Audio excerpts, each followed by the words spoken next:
ବାଲେଶ୍ୱରର ଅଗ୍ରଣୀ ବ୍ରଡବ୍ୟାଣ୍ଡ ସେବା ପ୍ରଦାନକାରୀ ସଂସ୍ଥା ଅର୍ଡିନେଟ୍ ସୌଜନ୍ୟରୁ ବାଲେଶ୍ୱର ଜିଲ୍ଲା ମୁଖ୍ୟ ଚିକିତ୍ସାଳୟ ପରିସରରେ ଲଗାଯାଇଥିବା ସିସିଟିଭି କ୍ୟାମେରା ଉଦ୍ଘାଟିତ ହୋଇଯାଇଛି। ମୁଖ୍ୟ ଅତିଥି ଭାବେ ଜିଲ୍ଲା ଆରକ୍ଷୀ ଅଧୀକ୍ଷକ ରାଜପ୍ରସାଦ ଆନୁଷ୍ଠାନିକ ଭାବେ ଏହି ବ୍ୟବସ୍ଥାକୁ ଉଦ୍ଘାଟନ କରିଥିଲେ। ଏହି ବ୍ୟବସ୍ଥା ମାଧ୍ୟମରେ ଜିଲ୍ଲା ମୁଖ୍ୟ ଚିକିତ୍ସାଳୟ ପରିସରକୁ ଆସୁଥିବା ଲୋକଙ୍କର ଗତିବିଧି ସହିତ କୌଣସି ପ୍ରକାରର ଅଘଟଣ ଓ ଶାନ୍ତି ଶୃଙ୍ଖଳା ପରିସ୍ଥିତି ଉପରେ ନଜର ରଖାଯାଇପାରିବ।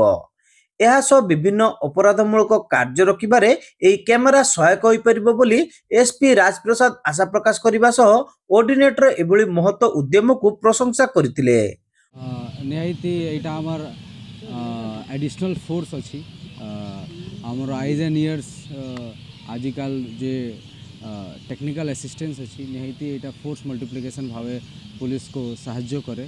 तो कौन से भी जदि चोरी थेफ्ट केस हो जदि कौन से भी मिसक्रेंट्स आड़े से बुलूंटी सेटा आम ट्रैक करि पारिबु।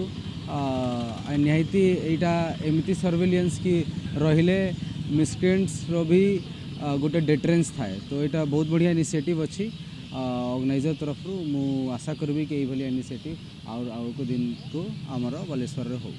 ऑर्डिनेट परिचालना निर्देशक देवज्योति दास महापात्र ଏହି କାର୍ଯ୍ୟକ୍ରମରେ ପୌରୋହିତ୍ୟ କରିବା ସହିତ ସିସିଟିଭି ଲଗାଯିବାର ଆଭିମୁଖ୍ୟ ସମ୍ପର୍କରେ ସୂଚନା ଦେଇଥିଲେ।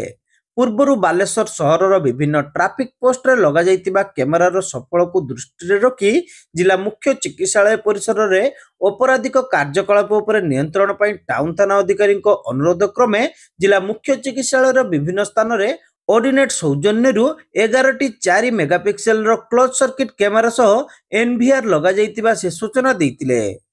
एठी हॉस्पिटल प्रेमिसेस भितरे मते या आग थर मु ब्लड बैंक भितरे लगैतिले सार कहितले ब्लड बैंक लगेया पई ब्लड बैंक रे 9टा लागितला। तापरे सार मते कहले आईआईसी सर अशोक सर कि एठी बहुत गाड़ी थेफ्ट होउची कि अलगा प्रॉब्लम भी रहउची।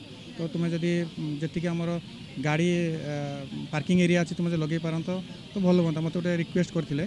तो से रिक्वेस्ट अनुसार मुझे आज 11टा कैमेरा लगे यार 16टा कैमेरा लगे भी प्रोविजन रखाई 16 चैनल एनवीआर लगाई सब आईपी कैमेरा पर मेगापिक्सेल लगी डे एंड नाइट कैमेरा। तो ये आमर अच्छी पार्किंग एरिया सब गुड़ा लगी।